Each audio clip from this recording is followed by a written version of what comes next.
পাখিটা খুবই অসুস্থ, এমন ভাবে ডানাটা ভেঙে উল্টিয়ে গেছে, উড়তেই পারছে না এখন। এটা দেখে আমার খুব কষ্ট লেগেছে, তাই এই অসুস্থ পাখিকে কি করে সুস্থ করে তুলবো সেটাই দেখাবো।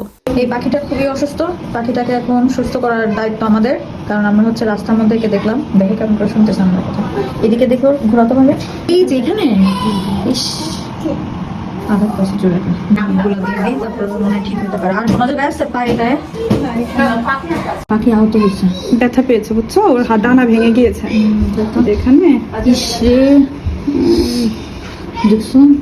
ওই যে হাত ভেঙে গেছে। কিন্তু ওর যদি এখন ছেড়ে দেওয়া হয় তাহলে তো আবার এটা মুছে যেতে পারবো না। না বাবা, অনেক কাছে। এই যে এভাবে এভাবে ধরে ওকে এরকম করে না, এই যে ওইটা দিয়ে বেঁধে দেয় ওকে। হ্যাঁ, পাখিটাকে পানি খাওয়ালাম, ক্ষত স্থানে তো হলুদের পেস্ট লাগিয়ে দিলাম, ব্যান্ডেজ করে দিলাম এবং পরবর্তীতে পাখিটা সুস্থ হয়ে এখান থেকে উড়েও চলে যায়, আলহামদুলিল্লাহ।